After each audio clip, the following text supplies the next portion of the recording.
안녕하세요. 일본의 소식을 쉽고 빠르게 간추려서 전해드리는 오늘의 일본입니다. 4월 20일 월요일 오전 뉴스 보내드리겠습니다. 우선 일본 내 코로나19 현황부터 말씀드리겠습니다.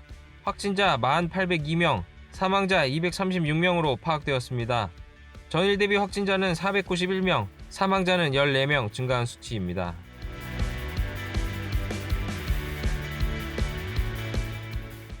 NHK 19일 23시 보도에 따르면 19일 도쿄에서 107명의 감염이 확인되는 등 34개의 도도부현에서 373명의 감염이 확인되었다고 합니다.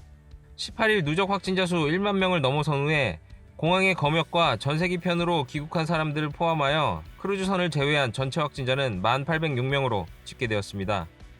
도쿄는 19일 107명의 신규 확진자를 포함하여 누계 3082명으로 집계되었으며 오사카 48명, 사이타마 37명, 가나가와 30명, 홋카이도 27명 등 도쿄 이외의 지역에서 250명이 넘는 신규 감염이 확인되었습니다.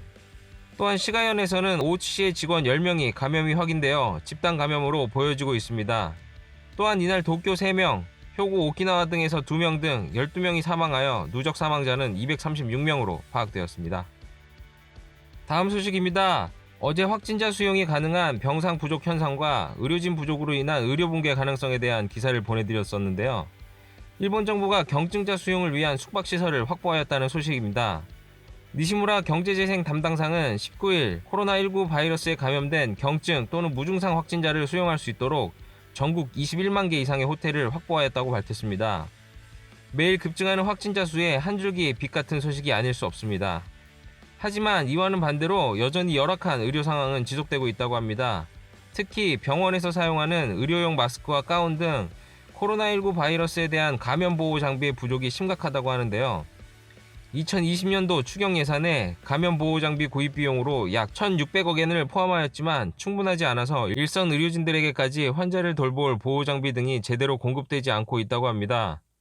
홋카이도 신문에 따르면 일본 후생노동성은 최근 부족한 의료 물자를 대체하거나 재활용하라는 지침을 일선 의료기관에 내려보냈다고 합니다. 지침의 주요 내용으로는 마스크는 재활용하고 의료용 가운 등 방호복은 우의 등으로 대체하라는 것인데요. 이 지침으로 인해 의료진은 방호복 대신 쓰레기 봉투나 우의를 입고 의료용 고글이 없어서 잠수용 고글을 대신 쓰는 상황이라고 합니다. 방호구 부족으로 인한 재사용 등은 원내 감염의 요인이 될 수 있기 때문에 의료 현장에서는 긴급사태 선언에 따른 강제적인 보장을 요구하는 목소리가 높아지고 있다고 합니다. 다음 소식입니다. 전국 가구에 배포가 시작된 아베노마스크 소식입니다. 크기가 작다, 오염물질이 묻은 불량품이다 등의 비판에도 466억 엔이라는 어마어마한 돈을 들여 배포가 시작되었는데요.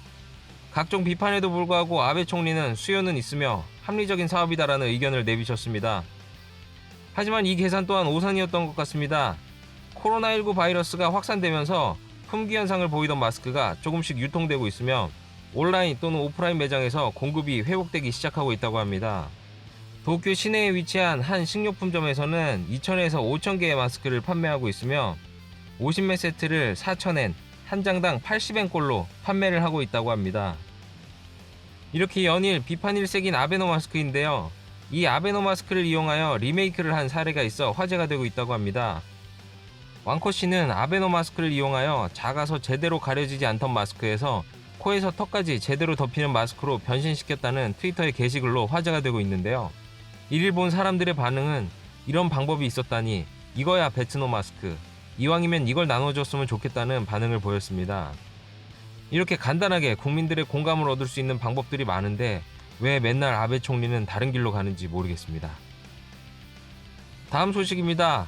어제 드라이브스루 검사 방식을 도입하라는 지시만 내리고 나몰라라 하는 후생노동성과 어찌할 줄 몰라 도입을 못하고 있는 지자체에 대한 기사를 보내드렸었는데요.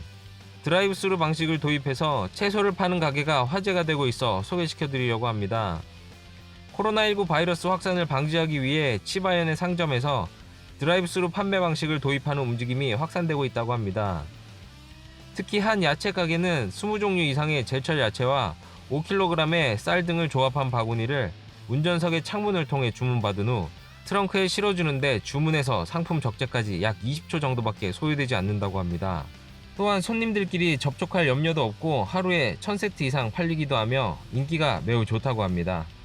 이 외에도 생선가게 및 약국 등에서도 드라이브스루 방식을 채택하여 이런 불황을 극복할 수 있는 신선한 충격을 주고 있습니다. 연일 헛발질만 하는 무능한 정부 대신에 이러한 분들이 일본을 이끌어 나가시는 게 국가적으로는 더 발전이나 도움이 되지 않을까 하는 생각이 듭니다.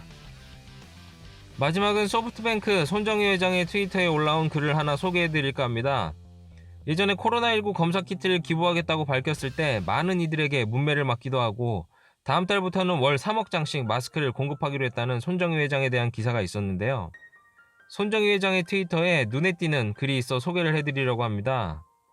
코로나19가 확산됨에 따라 일본 내에도 소독액이 매우 부족한 걸로 알고 있는데요. 현지에 있는 제 지인들도 소독액이나 제균티슈를 구하고 싶은데 구하기 너무 어렵다는 말을 많이 하더라고요. 한 분이 손정희 회장 트위터에 소독액도 좀 부탁합니다 라는 글을 남겼는데 손정희 회장이 실은 소독액도 대량으로 입수 가능하지만 일본의 인허가 수속이 1년 정도 걸릴 것 같아서 입하가 어렵습니다. 매우 아쉽습니다. 그것들은 미국이나 유럽 등 그 외의 국가들로 갈 겁니다 라는 답변을 하셨더라고요. 그래서 그 게시글의 반응을 좀 살펴봤습니다. 물론 일본의 행정적인 문제에 대해 비판하는 글도 있었지만 또 의료관계 사업이냐, 불가능하면 얘기를 하지 말고 가만히 있어라 등 손 회장을 원색적으로 비판하는 글도 있었습니다. 제가 이 트위터 게시글을 소개시켜드린 이유가 얼마 전 기사에서 소독액의 품귀 현상으로 알코올 도수가 높은 술로 대체하여 사용하는 것을 특례로 인정한다는 기사가 있었거든요.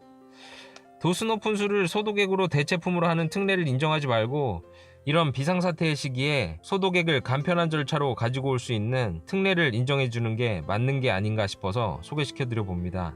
여러분의 생각은 어떠신지 댓글로 남겨주세요. 오늘의 일본 오전 뉴스는 여기까지입니다. 한 주를 시작하는 월요일입니다. 오늘 하루도 힘차게 시작하시길 바라겠고요. 저는 일본의 새로운 소식으로 또 찾아뵙도록 하겠습니다. 시청해주셔서 감사합니다. 이그저튜브였습니다.